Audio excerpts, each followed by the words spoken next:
Tiago capítulo 4, versículo 1. Vou fazer essa leitura.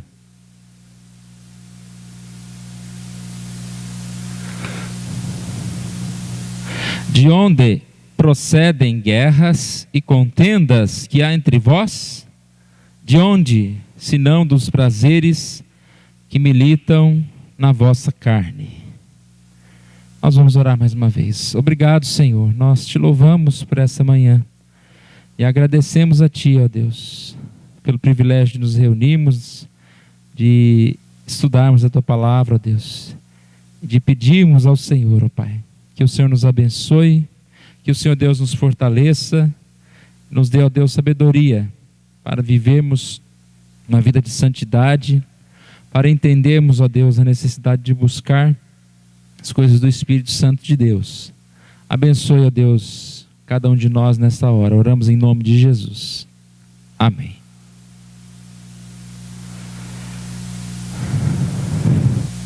É interessante notar que o que as pessoas buscam para ser feliz é o que acaba com a felicidade delas, né? Nós ouvimos algumas vezes alguém falar que a alegria do cristão é diferente, né, da alegria do mundo. Nossa alegria não termina na quarta-feira de cinzas.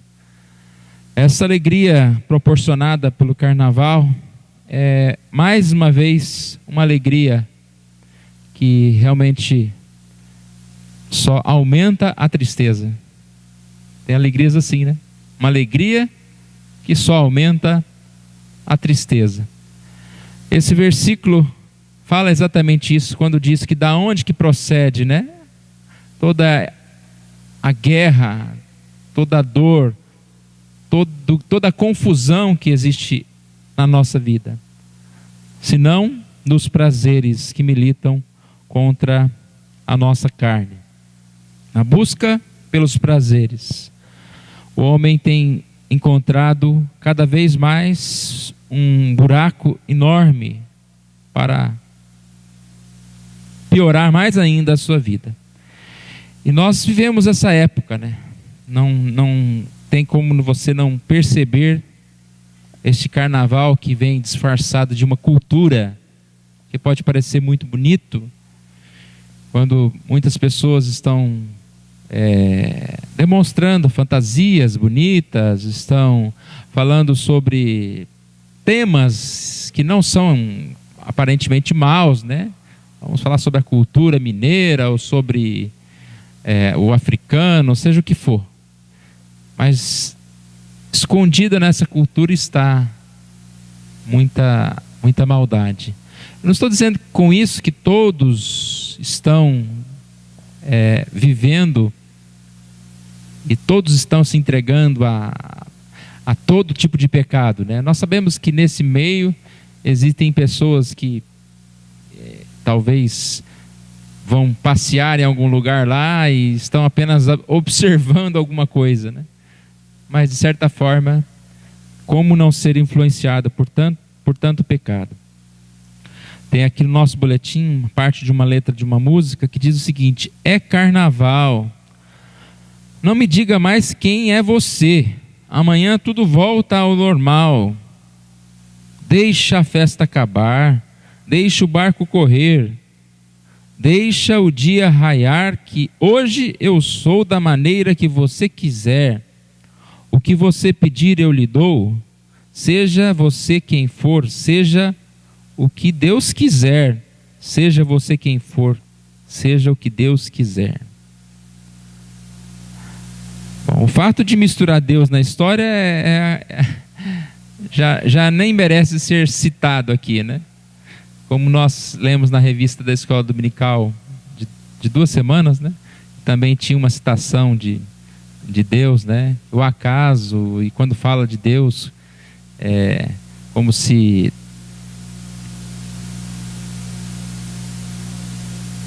o meu destino seja como Deus quiser. Parece que tem uma outra música que fala isso. Mas olha a primeira parte dessa letra: é carnaval, não me diga mais quem você é. Ou seja, a ideia é você não se preocupar com a sua identidade, não se preocupar com o que você com a sua profissão, ou com a sua moral, ou se você tem família, ou se você não tem família. Agora, nós estamos numa festa em que ninguém quer saber o nome de ninguém. Nós queremos é aproveitar. Não importa. Fique tranquilo. Eu nem quero saber quem você é, e você nem precisa saber quem eu sou, e ninguém vai entregar ninguém para ninguém. Vamos fazer o que der na cabeça. E o que eu pedir você dá, e o que você quiser eu dou. Ou seja, vamos entregar a vida, entregar a festa.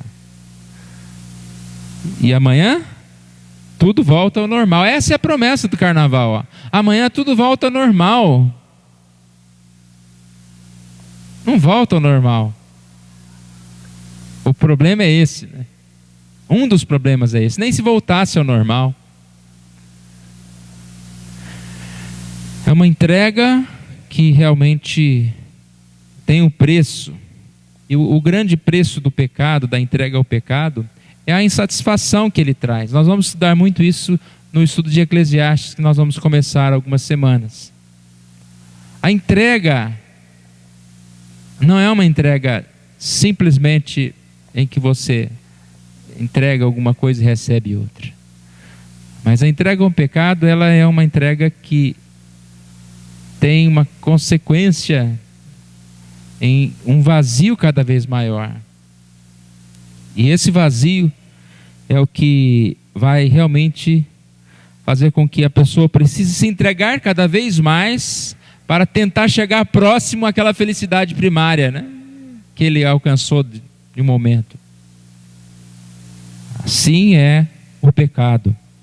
E quando a gente percebe, a gente está num buraco tão fundo que ali a gente não sai mais, e não tem mais prazer, mas também não tem como sair dali.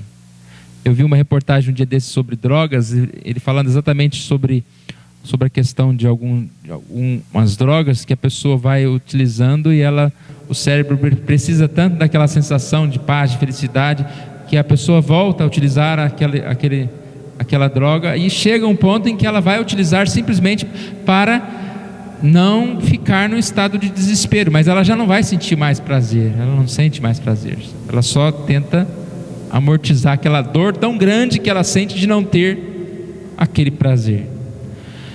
Mas o que nós temos com isso, irmãos? O que isso pode servir para nós como cristãos? Nós precisamos pensar muito. É claro, nós não somos inocentes de pensar que apelos à carne, à tentação, só acontece com aquelas pessoas que estão no carnaval.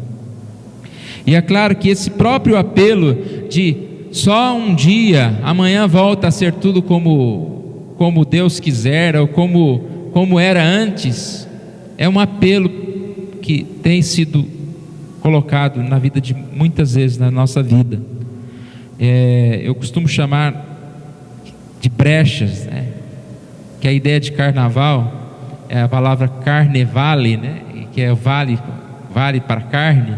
É a ideia de um momento em que você vai usufruir dos prazeres, porque depois vai chegar a quarta-feira de cinza, vai chegar o momento em que você vai ter que se consagrar por 40 dias lá, não vai poder comer nem carne. Então é um tempo que você tem para aproveitar. Faça tudo. É como aquela pessoa que vai entrar numa dieta rigorosa e ele se despede num restaurante. Ele vai lá e come tudo, come, porque a partir de segunda-feira ele não vai poder mais fazer aquilo. E é um método totalmente errado. Quem vai largar de fumar, ele não tem que pegar 5 maços de cigarro e fumar no dia para despedir, né? Porque isso não acontece.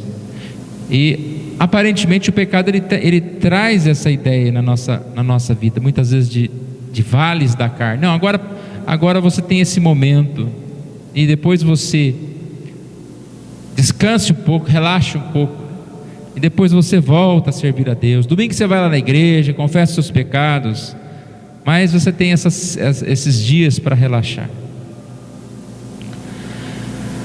Romanos 8:9 diz: vós, porém, não estáis na carne, mas no Espírito, se de fato o Espírito de Deus habita em vós. E se nós temos o Espírito de Deus, então nós não podemos dar oportunidades para a carne. Se nós não temos o Espírito Santo de Deus, nós nem somos crentes. Mas nós temos o Espírito Santo de Deus, então nós não podemos dar oportunidades para a carne, sabendo que esses desejos da carne só vão destruir, criar confusão na nossa vida, criar discórdias na nossa vida, vai enfraquecer a nossa família, vai enfraquecer a nossa comunhão com Deus. Então nesse dia, eu gostaria que nós pudéssemos orar por aqueles que inocentemente, entre aspas, estão ali no carnaval, dizendo que estão apenas se divertindo, como se divertem em tantos outros feriados, mas que pudéssemos pensar em nós mesmos como igreja, no desejo de buscarmos mais o Senhor. Eu fico pensando, né, nessas pessoas que ficam noites inteiras. Que energia, que força é essa para adorar o Deus Mamon, né? Adoradores da carne. E quando a gente pensa, né, Deus é muito maior, e a que ponto nós temos essa mesma força, esse desejo de adorar a Deus ininterruptamente, né? Você, não, eu quero adorar a Deus, hoje não vamos ter hora não, vamos ficar aqui na igreja até 2 horas da tarde, vamos adorar a Deus, vamos cantar, vamos louvar mais. Nós podíamos buscar mais a Deus, nós devemos buscar mais a Deus, nós devemos negligenciar mais, afastar mais dos prazeres da carne, de tantas coisas que são oferecidas, tantas novidades que são na verdade a repetição das mesmas coisas, para buscar mais a Deus, o único que satisfaz, o único que traz a paz na nossa vida. Deus nos abençoe, irmãos. Deus querido, nós te louvamos por essa hora, pedimos pela vida de cada um de nós. Somos tão pecadores, somos tão pequeninos, ó Pai. Sabemos que o que está, ó Deus, fora, ó Deus, o que os outros veem de nós mesmos é apenas uma parte tão pequena, ó Deus. E o que está no nosso coração, ó Deus, o que está, ó Deus, no nosso interior, que o Senhor Deus esteja curando, ó Pai, transformando, ó Deus, para que nós não estejamos dando oportunidades ao pecado, ó Pai, diante daquilo que os outros não estão vendo. Ó Pai, não somos como alguns que saem no carnaval e que declaradamente mostram, ó Deus, o seu pecado, mas na Tua misericórdia, ó Deus, nós pedimos perdão, porque muitas vezes nós cometemos falhas tão grandes quanto a deles, ó Deus, e deixamos o nosso coração se inundar de tanto lixo, de tantas coisas que afastam-nos do Senhor. Pai, tenha misericórdia de nós, nos ajude, ó Pai, transforme a nossa vida, nos dê, ó Pai, mais e mais essa presença do Teu Espírito Santo, ó Deus. É isso que nós te pedimos, oramos em nome de Jesus, amém.